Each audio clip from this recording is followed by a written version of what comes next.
नमस्कार, मैं अमर उजाला से अर्जुन रिछारिया। आज हम इंदौर में हैं। अमर उजाला के शो खबरों के खिलाड़ी में आज का मुद्दा है दूषित पानी की वजह से इंदौर में 17 लोगों की मौत। न सिर्फ इंदौर बल्कि दुनिया भर में लोगों के जहन में आज ये सवाल एक बार फिर कौंध गया है कि दूषित पानी की वजह से आज भी लोग मर रहे हैं। तरह तरह के सवाल आज लोग सोच रहे हैं और आज उन सभी सवालों के जवाब देने के लिए हमारे साथ में शहर के वरिष्ठ पत्रकार मौजूद हैं। सबसे पहले मैं वरिष्ठ पत्रकार सतीश जोशी जी की तरफ जाऊंगा। सर, मेरा सबसे पहला सवाल आपसे ये है कि जो आपने इंदौर देखा, कई सरकारें आपने देखी, पुराना विकास का मॉडल देखा, ये क्या गलतियां हुई जिससे हम इस तरफ चले गए कि आज इतना बड़ा हादसा हो गया शहर में? देखिए, पहले शहर का आकार छोटा था, आबादी भी कम थी। आज महानगर की ओर हम जा रहे हैं और इसका विस्तार भी हो रहा है। तो दो तरह की बातें हैं, एक तो नियोजित विस्तार और एक अनियोजित विस्तार। इस तरह की समस्याएं वहाँ आ रही हैं जहाँ अनियोजित तरीके से बस्तियाँ बसी हुई हैं या पुरानी बस्तियाँ हैं जहाँ पुरानी पाइपलाइन है, पुरानी ड्रेनेज की लाइन है, पुरानी नदी नल की लाइन है। तो उन जगह पर आपको समय के साथ, जो कि वो कंडम हो गई हैं, ख़त्म हो गई हैं, उनको बदलने की व्यवस्था जो साइकिल की तरह चलनी चाहिए, वहाँ कहीं ना कहीं लापरवाही हुई है। ये 5 साल 4 साल पहले ही सबको मालूम पड़ गया था कि यहाँ पानी लीकेज हो रहा है, उससे समस्याएं आएंगी, जहरीला पानी लोगों तक जाएगा और लोग बीमार होंगे। सीएजी रिपोर्ट भी यही कह रही थी, उसके बावजूद लापरवाही हुई है। मैं ऐसा मानता हूँ कि जनप्रतिनिधि अपने दायित्व से दूर होते जा रहे हैं, भ्रष्टाचार चरम पर है और इन सब परिस्थितियों की वजह से प्रशासन पर राजनेताओं की पकड़नी है और राजनीति जो है वो निहित स्वार्थ में लगी हुई है। पूर्व प्रेस क्लब अध्यक्ष अरविंद तिवारी जी हमारे साथ हैं। सर, आपसे मेरा सवाल रहेगा कि लगातार ये बात सामने आ रही है कि नेताओं और अधिकारियों के बीच में समन्वय नहीं रहा, जिस कारण ये घटना हुई। आप क्या सोचते हैं इस विषय में? देखिए, ये तो स्पष्ट हो चुका है। इंदौर के महापौर खुद स्वीकार कर चुके हैं कि मेरे अधिकारी सुनते नहीं।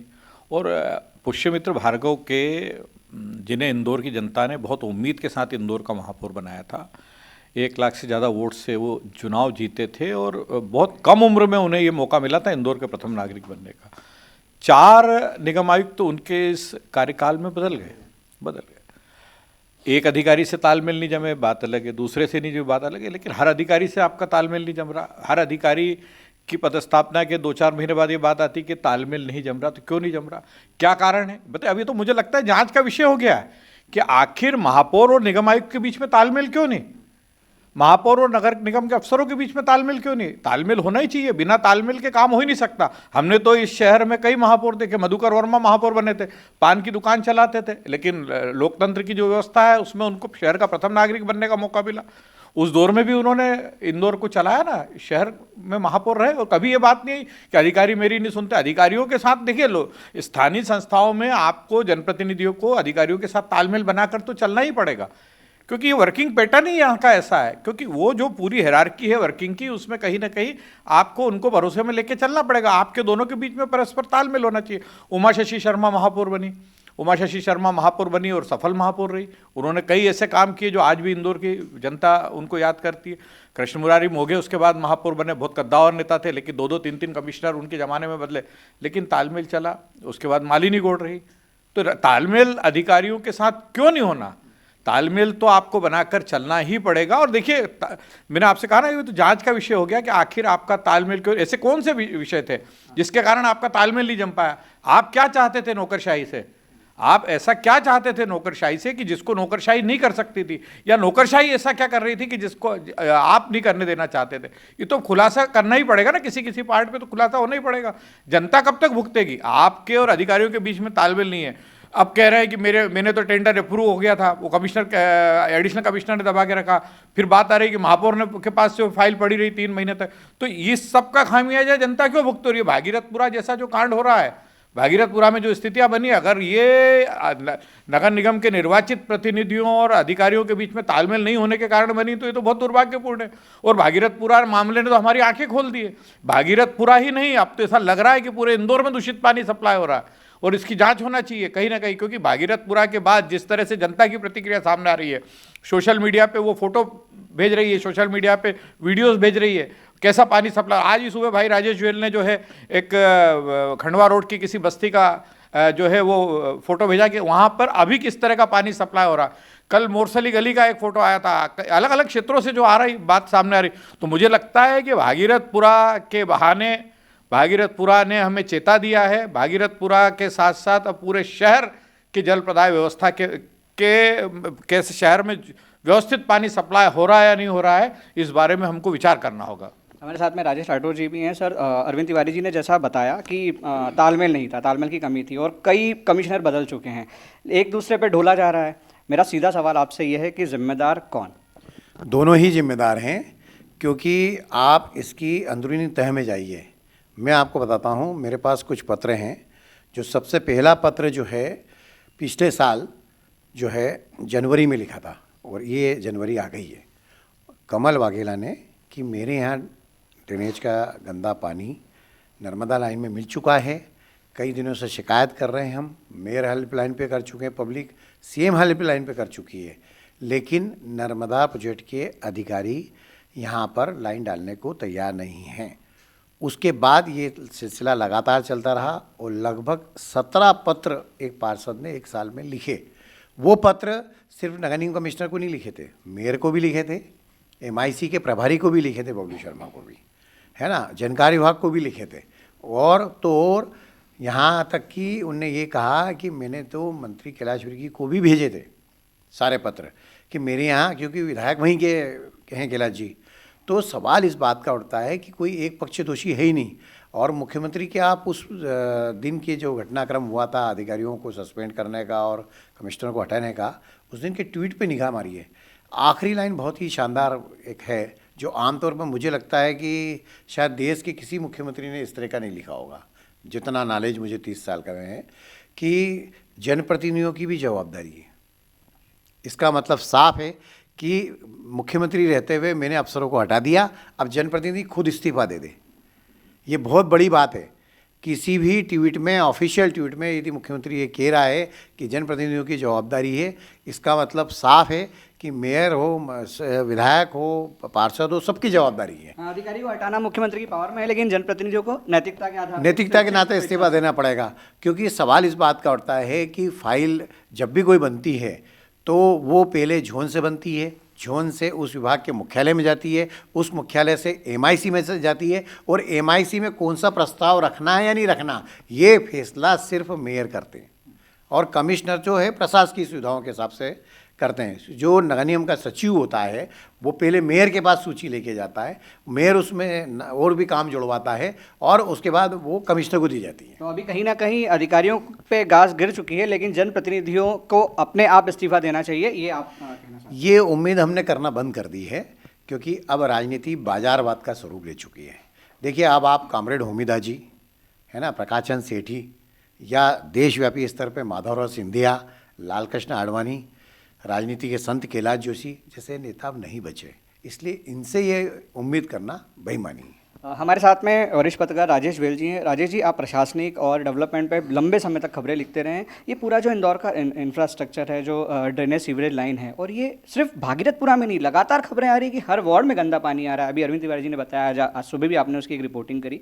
तो ये हो क्या रहा है, व्यवस्था चरमरा कैसे गई है? देखिए, हमारे मालवी में कहावत है कि ऊपरी बेल बूटा अंदर से पेंदा फूटा। ये इंदौर के साथ साथ जितने भी बड़े शहर हैं हमारे, उन सबकी कमोबेश यही स्थिति है। कहने को हम स्मार्ट सिटी हो गए, स्वच्छता में नंबर 1 हो गए, पर ये सारा काम क्या है कि ये ऊपरी चकाचौंध वाला काम है। मतलब आपने मुख्य मार्ग साफ़ कर दिए, आपने जो शहर के बाज़ार हैं वो आपने साफ़ कर दिए, लेकिन जो गली मोहल्ले हैं, जो वार्ड के अंदर की सड़कें हैं, गलियाँ मोहल्ले हैं, वहाँ पर आपको लगातार कचरा मिलेगा, लगातार गंदगी मिलेगी। और भागीरथपुरा तो उसका एक एग्जाम्पल है।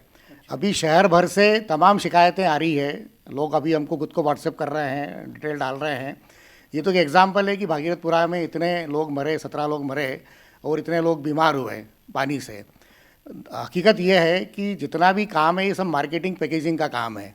और हमारे पिछले 10-15 सालों में एक नया ट्रेंड आया राजनीति के अंदर, भोजन भंडारे, भजन, कलश यात्रा, धार्मिक यात्राएँ, हिंदू मुस्लिम, इस पैटर्न पे वोट डलने लगे। तो जो जनप्रतिनिधियों ने सोच लिया कि हमको आराम से वोट मिल रहे हैं, राम के नाम पे वोट मिल रहे हैं, हमको अलग अलग उस पे नाम पे वोट मिल रहे हैं, तो हमको जनता के काम करने से मतलब क्या है। वो सिर्फ अपना जो समय है, मान लो आज 5 साल के लिए महापौर है या 5 साल के लिए पार्षद है, वो अपना मैक्सिमम टाइम जो है वो किस प्रकार से वो अपना धन संपदा अर्जित कर ले ताकि वो आगे की राजनीति कर सके। उसको विधायक बनना है, बाद में वो टिकट लेना है, तो वो अपनी राजनीतिक जड़ें मजबूत करने के लिए वो अपने सारे प्रयास करता है, दिखाने के लिए जो है वो जनप्रतिनिधि कहलाते हैं। और आप एक और बात देखोगे कि जितने भी सम्मान इंदौर को मिले हैं पिछले कई सालों में, उसमें सारे जनप्रतिनिधि बढ़िया साफे बांध के, कलप लगे हुए सूट और कुर्ते पहन के दिल्ली जाते हैं इनाम लेने के लिए। अरे भाई, जब आपकी अधिकारी सुनते नहीं हैं, आपकी चल नहीं रही है, तो आप इनाम किस बात का ले रहे हो? फिर आप जनता के साथ में आके बोलो कि साहब ये अवार्ड मिला, इसके हकदार हम नहीं, अधिकारी हकदार हैं इसके, जाके अधिकारी सम्मान ले। सम्मान लेने में आप आगे रहते हो, रील बनाने में आप आगे रहते हो, सोशल मीडिया में आप आगे रहते हो, लेकिन जब जिम्मेदारी की बात आती है तो बोला अधिकारी जिम्मेदार हैं। और इस पूरे मामले में अगर उसकी फाइलें देखोगे, चूँकि मैं फाइलों पे काफ़ी काम करता रहता हूँ, आजकल के पत्रकारों का भी मैं कुछ बोलना चाहूँगा कि बयानबाजी की बजाय थोड़ा जाके स्टडी भी करें। 144 दिन तक जो है ये फाइल MIC में पड़ी रही। मेरी खुद की कमिश्नर से बात हुई, मैंने उनसे पूछा कि इसमें कहाँ क्या दिक्कत थी। उनका कहना था कि डुप्लीकेसी वाली फाइलें भी थी। क्या होता है कि अभी अमृत 2 प्रोजेक्ट आया केंद्र सरकार का, उसमें करीब 1,500 करोड़ रुपए के काम मंजूर किए हुए हैं। तो इसमें बहुत सारे काम अमृत 2 के अंदर भी थे जो इन्होंने अलग से वार्ड की फाइल बनवा ली थी। अधिकारियों का काम है कि डुप्लीकेसी को भी रोकना, क्योंकि इंदौर नगर निगम में अभी साल 1.5 साल पहले 100-125 करोड़ रुपए का फर्जी बिल घोटाला भी हुआ था। तो एक तरफ तो हम वो छापते हैं फर्जी बिल घोटाला या इस प्रकार के फर्जी काम, तो ये रोकना भी अधिकारियों की जिम्मेदारी है। ऐसा नहीं कि पार्षद ने अगर कोई फाइल बना के भेज दिया, वार्ड से बनवा के भेज दी तो उसको मंजूर कर दे आँख बंद करके। IAS अधिकारी उसकी जिम्मेदारी शासन उसको बिठाया इसीलिए है, कमिश्नर का काम यही है। तो इसमें डुप्लीकेसी वाली फाइलें भी थी। और मेरा तो ये मीडिया से अनुरोध है कि वो पिछले 3 साल के कार्यकाल की ये जांच करे कि कितनी फाइलें MIC ने कितने महीनों तक रोक और क्यों रोक के रखी। वो सिर्फ कमीशन के कारण कि पार्टी आके संपर्क करेगी उनसे, कमीशन तय होगा, उसका फाइलें मंजूर होगी। तो कुल मिला के अगर देखा जाए तो ये एक दिन में अचानक हुई घटना नहीं है, मतलब ये लंबे समय से प्रशासन को भी पता था, नेताओं को भी पता था, पता था, चल रहा है। बिल्कुल। हमारे साथ में मुकेश तिवारी हैं, वरिष्ठ पत्रकार, उनसे हम कुछ राजनीतिक परिदृश्यों पे बात करेंगे। कैलाश विजयवर्गीय जी शहर के सबसे प्रमुख नामों में से एक हैं जिन्होंने देश में राजनीतिक रूप से पहचान बनाई है। ये इतने दिग्गज नेता के होने के बावजूद भी लगातार लंबे समय से शिकायतें आ रही थी और वो भी कुछ नहीं कर पा रहे थे। क्या राजनीतिक रूप से कहीं ना कहीं वो जो सामने आ रहा है कि कटे हाथ के ठाकुर जैसी भूमिकाएं एक बार बार सामने आ रही हैं, आप किस तरह से देखते हैं इसको? पहले तो जो घटनाक्रम भागीरथपुरा में हुआ है वो बहुत ही दुर्भाग्यपूर्ण और शर्मनाक है। दूसरा ये कि उसके बाद जो जिस तरह की राजनीति हो रही है वो भी बहुत शर्मनाक है। और तीसरा, जहाँ तक आप जिस तरह की बात निकल कर आ रही है कि वो पाइपलाइन का लीकेज नहीं है, वो तो एक पाइपलाइन का लीकेज पकड़ में आया, वास्तव में ये पूरा सिस्टम का लीकेज है।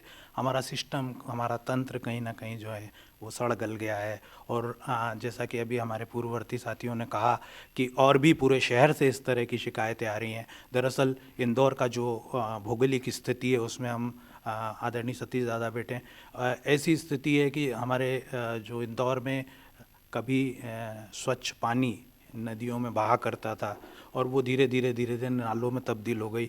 और इंदौर का एक बड़ा हिस्सा ऐसा है जहाँ इसके पास से जो है वो नाला गुजरता है और उनके आसपास जो है बस्तियाँ बस गई हैं और उन बस्तियों के विकास के लिए जो है कोई ध्यान दिया नहीं गया, उस तरह की कार्य योजना बनी नहीं है। और आज उसका एक जो है ये बड़ा जो है दुर्भाग्य हमारे सामने आ गया, बड़ी लापरवाही सामने आ गई कि भागीरथपुरा बस्ती में जो है लोग पीने के पानी से, देखिए विश्वास टूटने का काम है। आज मेरे घर में नल से पानी आ रहा है तो मैं बहुत भरोसे के साथ उस पानी को पी रहा हूँ, मैं उस पर अविश्वास नहीं कर रहा हूँ कि इस पानी को पी के मैं बीमार हो सकता हूँ या मेरी मृत्यु हो सकती है। तो ये भरोसा टूटा है। नल से आने वाले पानी से अगर भरोसा टूटेगा तो फिर बचा ही क्या है। हमारे साथ में वरिष्ठ पत्रकार प्रकाश हिंदुस्तानी जी भी जुड़ चुके हैं। अब मैं उनके पास आऊँगा सीधे। सर, अमर उजाला के शो में आपका स्वागत है। मेरा आपसे सवाल सर ये है कि लंबे समय से आपने इंदौर को देखा है, इंदौर को आगे बढ़ते हुए देखा है। ये जो एक दुखद घटना हुई है, सबसे पहले आप इसको किस तरह से देखते हैं? ये देख, पूरे शरीर में जो खून जो खराब हो रहा था एक फोड़े के रूप में सामने आया। ये स्थिति केवल एक मोहल्ले की नहीं है, पूरे शहर की है और अकेले इंदौर की नहीं है। अभी आपने खबर पड़ी होगी गांधीनगर में भी ऐसा ही हुआ। और जिस तरह से प्रशासन ने काम किया है वो शर्मनाक है। और इंदौर शहर जो लगातार 8 बार स्वच्छता में नंबर 1 रहा, इसकी पोल खोलने वाला है। सिर शर्म से झुक जाता है इंसानियत के नाते। जिम्मेदार व्यक्ति है, उसे इस्तीफा देना चाहिए जो जिम्मेदार हैं। क्या लगता है जनता बाहर क्यों नहीं आ पा रही है? देखिए, इंदौर का जो जनता है, इंदौर का जो जनमानस है, वो काफ़ी जागरूक है। इंदौर के जो भागीदारी मॉडल की, जन भागीदारी मॉडल की मिसालें दी जाती है। आपने देखा होगा कि इंदौर जो स्वच्छता में 7 बार नंबर 1 है। हर अधिकारी कह के जाता है कि इसका एक सबसे बड़ी वजह है कि जनता जो बहुत जल्दी इसको सीख रही है, जो स्वच्छता में इसलिए आगे हैं कि जनता ने उनको एक्सेप्ट किया। यही अधिकारी जब दूसरे शहरों में जाते हैं जिन्होंने स्वच्छता का ताज दिलवाया, लेकिन वहाँ वो मॉडल विकसित नहीं हो पाता। इसलिए शहर की जो जनता है जागरूकता में सबसे आगे रही है, चाहे वो बॉन्ड सड़कों के समय हो या फिर जन भागीदारी से जो सड़कें बनी हो, तो जनता ने दिल खोल कर सहयोग दिया है।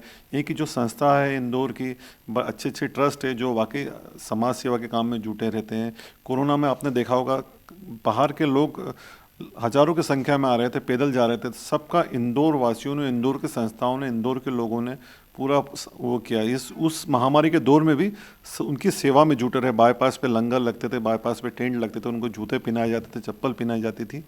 और लेकिन मुझे लगता है कि अब जो शहर की जनता है, इनको जब कुछ ऐसी विपत्ति आती तब भी एकजुट होना पड़ेगा। जिस तरह से आज से करीब 40 साल पहले जब इंदौर में पानी को लेकर जल संकट काफ़ी गहराने लगा था, तो इसी इंदौर की जनता ने, इसी इंदौर के संगठनों में मिलकर नर्मदा के लिए आंदोलन चलाया था। 1 महीने पूरे आंदोलन चला था और उस समय पहाड़ों को लांघकर 70 किलोमीटर दूर से इंदौर में नर्मदा लाना वाकई बहुत बड़ा चुनौतीपूर्ण काम था। लेकिन इंदौर की जनता के आगे, उस आंदोलन के आगे पूरी सरकार झुकी और उस समय कांग्रेस की जो सरकार थी, अर्जुन सिंह मुख्यमंत्री थे, उन्होंने बाकायदा मंजूरी दी और इंदौर में नर्मदा जल आया। तो इस तरह से मैं समझता हूँ कि जब भी ऐसी कुछ दिक्कत आती, जब भी परेशानी आती है, तो इंदौर को एकजुट होना पड़ेगा। आपने देखा होगा पिछले बार 2 पार्षदों का विवाद हुआ था और उसके एक नाबालिग बच्चे को के साथ बदसलूकी थी। तब सिर्फ एक हुआ था कि इंदौर के जो शहरवासी राजौड़ा पर आंदोलन करेंगे, उसका इतना इम्पैक्ट रहा कि उसके बाद लगातार कार्रवाई हुई, पार्षद को हटा दिया गया, उसके बाद पूरा वो रहा। तो इंदौर की जनता में ताकत है, इंदौर की आवाज़ जो है वो सुनी जाती है। लेकिन मुझे लगता है कि इसको अब और दमदार होना पड़ेगा। अब भविष्य में ये जो इतना बड़ा हादसा हुआ है, किस तरह से आगे बढ़ना चाहिए, और इससे जुड़ी कोई अन्य बात अगर आप कहना चाहें? मेरा तो पहला यही कहना है कि ये जो लीकेज है, मैंने पहले भी कहा, ये तंत्र का लीकेज है और सिस्टम का लीकेज है। तो हमको तंत्र को मजबूत करना पड़ेगा, टॉप टू बॉटम मजबूत करना पड़ेगा। जिनकी भी जिम्मेदारी है, जिम्मेदारियां लोग ले भी रहे हैं, लेकिन और कड़ी कार्रवाई की ज़रूरत है ताकि भविष्य में कहीं ऐसा लीकेज ना हो जो लोगों की जिससे जान पे बनाए। आपको अभी भी लगता है कि कार्रवाई और कड़ी होना चाहिए? अभी भी जनता सेटिस्फाइड नहीं है जो एक्शन लिए गए? बिल्कुल, किसी का तबादला कर देने से, किसी को थोड़े दिन सस्पेंड कर देते हैं, फिर बहाल कर देते हैं, ये सब चलता ही रहेगा। ये एक सिस्टम का अंग हो गया है। इस तरह से जब कोई बड़ा घटनाक्रम हुआ, आपने उठा के 3 अधिकारियों का तबादला कर दिया, 3 अधिकारियों को सस्पेंड कर दिया और वो सब ठीक हो गया। ऐसा करने से कुछ सिस्टम ठीक हो, सजा मिलेगी तो कहीं ना कहीं ये चीज़ें सुधरेंगी। बिल्कुल सख्त से सख्त कार्रवाई उन लोगों पे होना चाहिए, क्योंकि आप देख रहे हैं कि 17 लोग जिनका कोई गुनाह ही नहीं है, जिसमें छोटे छोटे बच्चे भी हैं, बड़ी उम्र के लोग हैं, कई लोगों के घर के जो मुख्य जो काम करते थे, जो मुखिया लोग हैं, वो इस दुनिया में नहीं रहे हैं।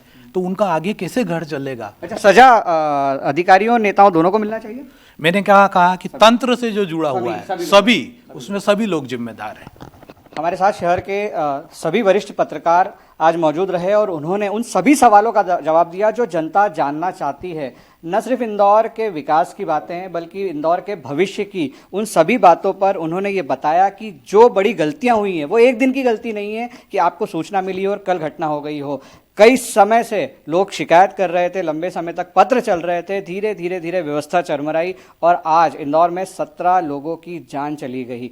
ऐसी घटना भविष्य में कभी ना हो, इसके लिए क्या सुधार किए जाना चाहिए, कैसे इंदौर वापस विश्व पटल पर चमकेगा, इन सभी विषयों में आज हमारे पत्रकारों ने सलाह दी, सुझाव दिए और कहीं ना कहीं समझाइश भी दी। अगर आप ये वीडियो YouTube पर देख रहे हैं तो हमारे चैनल को सब्सक्राइब कर बेल आइकन दबाएं और Facebook पर देख रहे हैं तो हमारे पेज को लाइक करें।